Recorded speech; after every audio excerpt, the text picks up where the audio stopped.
1000 കോടി രൂപയ്ക്ക് മുകളിൽ വരുന്ന ബെൻസിന്റെ 300 SLR ഊലൻ ഹൗട്ട് എന്ന് പറയുന്ന കാറാണ് നിങ്ങൾ ഈ കാണുന്നത്. ജീവിതത്തിൽ ആദ്യമായി കോടിക്കണക്കിന് രൂപയുടെ കാറുകൾ, അതായത് 160-ൽ പരം കാറുകൾ ഒരുമിച്ച് കണ്ടതിൻ്റെ ഒരു ആകാംക്ഷയും അത്ഭുതവും എനിക്കുണ്ടായിരുന്നു. അപ്പോൾ നമ്മൾ ഇന്ന് പോകുന്നത് ലോകത്തിലെ ഏറ്റവും പ്രശസ്തമായ ഓട്ടോമൊബൈൽ മ്യൂസിയങ്ങളിൽ ഒന്നായ മെഴ്സിഡസ് ബെൻസിൻ്റെ മ്യൂസിയത്തിലേക്കാണ്. ഇത് ജർമ്മനിയിലെ സ്റ്റുട്ട്ഗാർട്ടിലാണ്. നമ്മളങ്ങനെ ബെൻസ് മ്യൂസിയത്തിൽ എത്തിയിട്ടുണ്ട്. ഇതിനകത്ത് ഇത്രയും വലിപ്പത്തിൽ ഈ ബിൽഡിംഗ് നിറയെ ബെൻസാണ് കിടക്കുന്നത്. 169ഓളം ബെൻസ് എന്നാണ് പറഞ്ഞത്. ബാക്കി അകത്ത് കയറിയിട്ട് എത്ര ബെൻസ് ഉണ്ടെന്ന് നോക്കാം. അങ്ങനെ നമ്മളുടെ ബസ് അവിടെ പാർക്ക് ചെയ്തു. അതിനുശേഷം ഞങ്ങൾ 42 പേരും ഇറങ്ങി.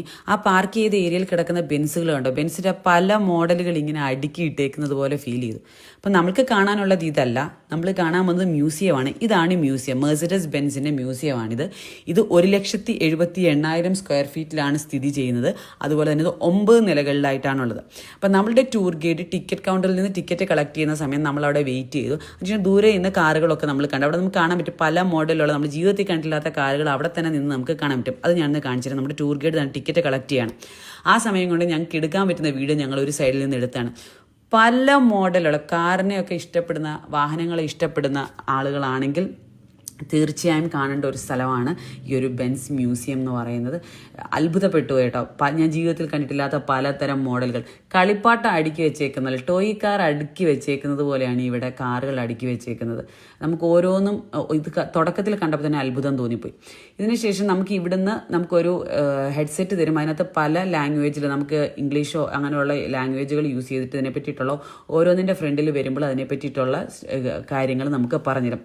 തുടക്കകാലം മുതലുള്ള കാര്യങ്ങൾ, അതായത് ബെൻസ് സ്റ്റാർട്ട് ചെയ്ത കാലം മുതൽ, മെഴ്സിഡസ് ബെൻസിൻ്റെ സ്റ്റാർട്ട് ചെയ്ത കാലം മുതലുള്ള അവരുടെ എല്ലാ വാഹനങ്ങളുടെയും മോഡലുകൾ ഇവിടെയുണ്ട്. അപ്പോൾ കുറച്ചൊക്കെ എനിക്ക് മനസ്സിലാകാത്ത കാര്യങ്ങൾ ഞങ്ങൾ ഈ വീഡിയോയിൽ എടുത്തു. ഓരോന്നും കാണുമ്പോൾ അത്ഭുതം തോന്നിപ്പോയി. ഞാൻ ജീവിതത്തിൽ കണ്ടിട്ടില്ല പലതും. നിങ്ങളൊക്കെ കണ്ടിട്ടുണ്ടാവും, എനിക്കറിയില്ല. കണ്ടിട്ടുള്ളവരുണ്ടാവും, കണ്ടിട്ടില്ലാത്തവരുണ്ടാവും. എനിക്കിത് ആദ്യത്തെ അനുഭവം കേട്ടോ.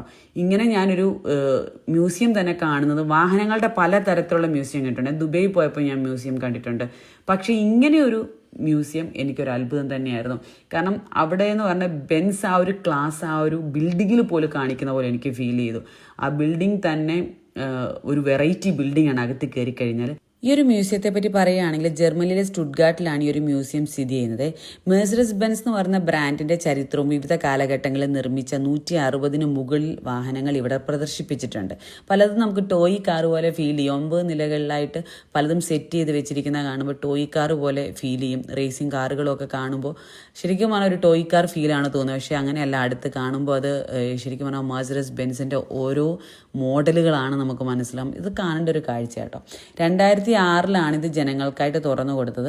അതുപോലെ തന്നെ ലോകത്തിലെ ഏറ്റവും വിലപിടിപ്പുള്ള, ഞാൻ ഇൻട്രോയിൽ കാണിച്ചില്ലായിരുന്നു, തുടക്കത്തിലൊരു വീഡിയോ കണ്ടില്ലായിരുന്നു, ലോകത്തിലെ ഏറ്റവും വിലപിടിപ്പുള്ള 300 SLR ഊലൻ ഹൗട്ട് കൂപ്പെ തുടങ്ങിയ വാഹനങ്ങൾ ഇവിടെയുണ്ട്. അപ്പോൾ എനിക്കൊരു അത്ഭുതമായിരുന്നു. നിങ്ങൾ ബാക്കി കാഴ്ച കണ്ടോളൂ.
നമ്മളങ്ങനെ ലാസ്റ്റ് ഫ്ലോറിലേക്ക് എത്തുകയാണ്. അപ്പോൾ കുറേ അധികം വാഹനങ്ങൾ നിങ്ങളും ഇപ്പോൾ ഈ വീഡിയോയിലൂടെ കണ്ടു എന്ന് വിശ്വസിക്കുന്നു. പല മോഡലിനെ പറ്റിയും ആധികാരികമായിട്ട് സംസാരിക്കാൻ എനിക്ക് അറിയത്തില്ല. എനിക്കറിയാവുന്ന കുറച്ച് കാര്യങ്ങൾ നിങ്ങളോട് ഞാൻ പറഞ്ഞു. ഈ ഒരു ബിൽഡിങ്ങിൽ വന്നിട്ട് എനിക്ക് ഏറ്റവും കൂടുതൽ ഇഷ്ടപ്പെട്ട ഒരു മോഡലാണ് ഈ കിടക്കുന്നത്. ശരിക്കും പറഞ്ഞാൽ എന്നെ അത്ഭുതപ്പെടുത്തിയൊരു മോഡൽ, എനിക്ക് ഒരുപാട് ഇഷ്ടപ്പെട്ടൊരു മോഡലാണ് ഈ കാണുന്നത്. ഇവിടെ എന്ന് വെച്ച് കഴിഞ്ഞാൽ ഇവിടെ ലൈറ്റ്സ് ഒരുപാട് കൂടുതലാണ് ഈ ഒരു ഏരിയയിൽ. അപ്പോൾ അത് കാരണമായിട്ട് ക്യാമറയിൽ ആ കറക്റ്റ് കളർ കിട്ടിയോ എന്ന് എനിക്കൊരു ഡൗട്ടുണ്ട്. പക്ഷേ നേരിൽ ഇത് ഒരു രക്ഷയില്ലാത്തൊരു കളറും രക്ഷയില്ലാത്ത മോഡലുമാണ്. നേരിൽ കാണാൻ ഇതെനിക്ക് ക്യാമറയിലൂടെ നിങ്ങൾക്ക് അതിൻ്റെ ഭംഗി കിട്ടിയോ എന്ന് എനിക്കറിയില്ല. പക്ഷേ നേരിൽ ഇത് അസാധ്യമാണ്. എനിക്ക് ഭയങ്കരമായിട്ട് ഒരു രക്ഷയില്ലാത്ത മോഡൽ എന്ന് തന്നെ പറയാം. എനിക്ക് ഒരുപാട് ഇഷ്ടപ്പെട്ടു. ഓരോരുത്തരുടെ കാഴ്ചപ്പാടെന്നാന്ന് എനിക്കറിയത്തില്ല. അപ്പോൾ എൻ്റെ കണ്ണിൽ എനിക്കത് ഭയങ്കരമായിട്ട് ഇഷ്ടപ്പെട്ടു. പിന്നെ ഇതെന്ന് പറഞ്ഞാൽ റേസിംഗ് കാറുണ്ട്. പല കാലഘട്ടങ്ങളിലുള്ള റേസിംഗ് കാറുകളാണ് ഈ കിടക്കുന്നത്. അതും രസമാണ്. ടോയ് കാറുകൾ അടുക്കി വെച്ചേക്കുന്ന പോലെ നിങ്ങൾക്കും ഫീൽ ചെയ്യുന്നുണ്ടാവും. എനിക്ക് അതുപോലെ തന്നെ ഫീൽ ചെയ്തു. പക്ഷേ ഇതെല്ലാം വലിയ വലിയ കാറുകളാണ്. ഇത് കണ്ടപ്പം ഇങ്ങനെ ടോയ് കാർ അടുക്കി വെച്ചാൽ എങ്ങനെ ഇരിക്കും നമ്മൾ ചിന്തിച്ചു. ടോയ് കാർ പോലെ തന്നെ എനിക്ക് ഫീൽ ചെയ്തു. പക്ഷേ ഇതൊന്നും ടോയ് കാറല്ല, ഇതെല്ലാം ഒറിജിനൽ കാറുകളാണ്. ഇവിടെ വരുന്നവർക്കെല്ലാം ഇതൊരു കൗതുകവും അത്ഭുതമായിട്ട് എനിക്ക് തോന്നി. എല്ലാവരും ഓരോ മോഡലിൻ്റെ ഫ്രണ്ടിൽ നിന്നിട്ടും ഫോട്ടോ എടുക്കുന്നുണ്ടായിരുന്നു. നമ്മളോട് ടൂർ ഗൈഡ് കയറിയപ്പോൾ തന്നെ ഒരു കാര്യം പറഞ്ഞിട്ടുണ്ടായിരുന്നു. ഓരോ മോഡലിൻ്റെയും ഫ്രണ്ടിൽ നിന്ന് ഫോട്ടോ എടുക്കാനാണെങ്കിൽ ഇത് കണ്ടു തീരത്തില്ല. അതുകൊണ്ട് നിങ്ങൾ ഫാസ്റ്റായിട്ട് കാണുക. അതിനുശേഷം നിങ്ങൾക്ക് ഏറ്റവും ഇഷ്ടപ്പെടുന്ന മോഡലുകൾക്ക് ഫ്രണ്ടിൽ നിന്ന് ഫോട്ടോ എടുക്കാൻ. ഇങ്ങനെയാണ് നമ്മളോട് പറഞ്ഞത്. പക്ഷെ നമ്മൾ അത്യാവശ്യം ഓടി നടന്ന് കണ്ട് നടത്തുന്ന മാക്സിമം ഫോട്ടോസും എടുത്തു. കാരണം അത്രമാത്രം ഇഷ്ടപ്പെട്ടു. അത് കാരണമാണ് അത്രയും ഫോട്ടോസ് എടുത്തത്. അതിനുശേഷം ഞങ്ങൾ 42 പേരും പുറത്തിറങ്ങി. ഇതാണ് നമ്മൾ കണ്ട മെഴ്സിഡസ് ബെൻസിൻ്റെ ഒരു മ്യൂസിയം ബിൽഡിങ്. 1,78,000 സ്ക്വയർ ഫീറ്റിലുള്ളതാണ്. 9 നിലകളിലായിട്ടുള്ള ബിൽഡിങ്ങാണ്. അതിനുശേഷം ഞങ്ങളോട് 42 പേരോടും വരാൻ പറഞ്ഞ സമയത്ത് നമ്മൾ പുറത്തിറങ്ങി. അതിനുശേഷം നമ്മളുടെ ബസ്സിലേക്ക് പാർക്കിംഗ് ഏരിയയിൽ ദൂരെയായിട്ടിരിക്കുന്ന നമ്മുടെ ബസ്സാണ്. ആ പാർക്കിംഗ് ഏരിയ കിടക്കുന്നില്ല, അതിൽ നമ്മൾക്ക് കയറണം. അപ്പോൾ അതിലേക്ക് നമ്മൾ പറഞ്ഞ സമയത്തിലേക്ക് കയറുകയാണ്. മെഴ്സിഡസ് ബെൻസിൻ്റെ സിമ്പിൾ കണ്ടോ.